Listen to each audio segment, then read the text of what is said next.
अस्सलाम वालेकुम मेरी यूट्यूब फैमिली, आप लोग सब कैसे हैं? मैं ठीक ठाक और फर्स्ट क्लास। बस थोड़ी सी उदासी और यूं कहें कि एंजाइटी की शिकार हूँ। उसकी मेन वजह ये है कि मेरी बेटी मैं छोड़ के आई थी टंडो आदम अपनी सिस्टर के पास। मुझे मालूम है कि मेरी सिस्टर जो है वो बड़ी केयरिंग और लविंग है, लेकिन उसके बावजूद भी आपको पता है कि अपनी औलाद कहीं और जाती है तो ना चाहते हुए माँ का दिल होता है। तो उसकी वजह से मुझे थोड़ी ज़्यादा उदासी हो रही है, क्योंकि एक वीक के लिए गई और ये है ज़िंदगी में पहली बार एक वीक के लिए जाना, वो भी टंडो आदम।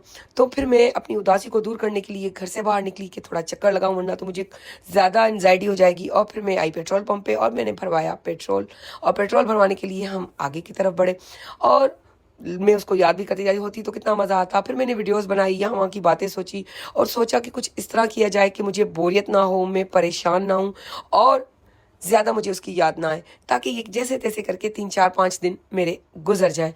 तो ये सोच रखते हुए फिर मैंने अच्छी अच्छी चीज़ों के बारे में सोचना शुरू किया। लेकिन एक चीज़ मैंने ज़िंदगी में नोट की है कि याद रखिएगा, अगर खुद को आप जब तक खुद ना चाहें अच्छा नहीं कर सकते, खुश नहीं कर सकते। तो खुशियों को ढूंढने के लिए जहां तक जाना पड़े प्लीज आप जरूर निकला करें घर से और दिल को खुश किया करें। मैं दिल को खुश करने के लिए गुल सेंटर चली गई और जाके मैंने सारी शॉप्स की परफ्यूम्स निकलवा के बड़े स्प्रे करवाए। ये पसंद है, वो पसंद है, नहीं नहीं ये नहीं पसंद, नहीं नहीं इसकी खुशबू में तो ये फर्क है। ये सारी सिस्टम्स करते हुए फिर मेरी वॉचेस पे नजर पड़ी, तो फिर मैंने कहा कि मुझे एक वॉच भी लेनी चाहिए। तो मैंने वॉच भी देखी काफ़ी सारी, और एक मैंने वो कहते हैं ना संडे बाजार लगा ली और हाथों पे सारी सारी वॉचेस मैंने पहन ली। अब ये देखकर मुझे समझ नहीं आ रहा था कि मैं क्या लूँ क्या नहीं लूँ, क्योंकि मेरे साथ फरवा भी मौजूद नहीं थी। बहरहाल जैसे तैसे करके मैंने एक वॉच को पसंद किया और उसके बाद फिर मैंने कहा कि मुझे परफ्यूम्स के बाद, वॉच के बाद फिर मैंने कहा कि एक मुझे वायलेट भी लेना चाहिए, क्योंकि मुझे कार्ड वगैरह अपने जो है रखने में बड़ी प्रॉब्लम हो रही थी, क्योंकि मेरा वो जो है ख़त्म हो चुका था। लेकिन वो सारी पुरानी डिज़ाइनें थी, तो फिर मैंने उसको कहा कि नहीं नहीं मैं नेक्स्ट टाइम आऊँगी। फिर हम बाहर की तरफ निकले और फिर चांदनी पे हम गए फरवा का वो टैबलेट लेने जो आज से ना जाने कब कदीमी जो है उसकी बैटरी ख़त्म हो चुकी थी। कोई फरवा मैं समझती हूँ कोई 8 साल की होगी तब वो था, तो वो पुराना मॉडल था। तो बड़ी जो हमने उसको दिया, बड़ी मुश्किलों से उसका कोई कवर हमने हाथ किया, लेकिन वो भी मुझे पसंद नहीं आया और बैटरी लगवाई और मैं लेके उसको मैंने कहा कि चलो ठीक है घर की तरफ चलते हैं। तो फिर वो मैंने लेकर उसके बाद मैं आगे की तरफ गई और हमने सोचा कि इंसान को पेट पूजा भी करना चाहिए, फिर काम दूजा, फिर आगे का सोचते हैं।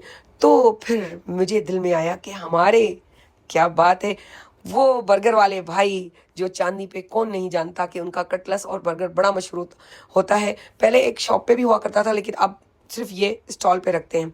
और उसके अलावा मैंने चीकू का फ्रेश जूस भी मंगवाया। अच्छा, ये बिल्कुल जस्ट जो है बुरानी के अपोजिट है। अच्छा, ये खा पी के हमारा दिल और थोड़ा पेट भरा। मुझे फरवा उस वक्त बहुत याद आ रही थी, होती तो खाते। बहरहाल खा पी के हम आगे की तरफ बढ़े और आगे जाने लगे कि चले थोड़ा और सैर करते हैं और घूमते हैं और एक्सप्लोर करते हैं अपने हैदराबाद को, क्योंकि काफ़ी पुरानी यादें ताज़ा हैं। क्योंकि मुझे 4 साल हुए हैं, चौथा साल चल रहा है कि मैं कराची शिफ्ट हुई हूँ। सारी यादें तो मेरी सारी हैदराबाद से, इतनी चेंजिंग्स आ चुकी हैं हैदराबाद में, मैं बता नहीं सकती आपको। बिल्कुल डिफरेंट, बिल्कुल ज़बरदस्त। लेकिन एक चीज़ मुझे बड़ी यहाँ की अच्छी लगती है। एक तो मुझे वो चीज़ें याद आ रही थी कि चाय पीना, लाला पठाने की चाय मैं ना पीऊँ ये हो नहीं सकता। रात को कितनी भी बुरी हालत हो जाए, दिल चाहे उठो निकलो गाड़ी में, जिसी भी हाल में बैठ जाओ और जाके लाला पठाने की चाय पी लो और एंजॉय करो। हाय, वो दिन मैं आज भी नहीं भूलती। पूरी हैदराबाद में ढूंढते रहते थे, रात के 4 बजे जाते थे कि कहीं तो कोई होटल तो ज़रूर खुली हुई होगी और नहीं तो स्टेशन रोड तो ज़रूर खुला होगा। उसके बाद हम गए हीराबाद में गुलाब पान हाउस का पान खाने। जी, पान खाकर उसके बाद हम घर की तरफ निकले। तो मेरी यूट्यूब फैमिली मुझे प्यार में, मोहब्बत में, यादों में याद रखिएगा। सब्सक्राइब कीजिएगा, लाइक कीजिएगा, शेयर कीजिएगा और बेल आइकॉन तो ज़रूर बजाइएगा। सो अल्लाह हाफिज़।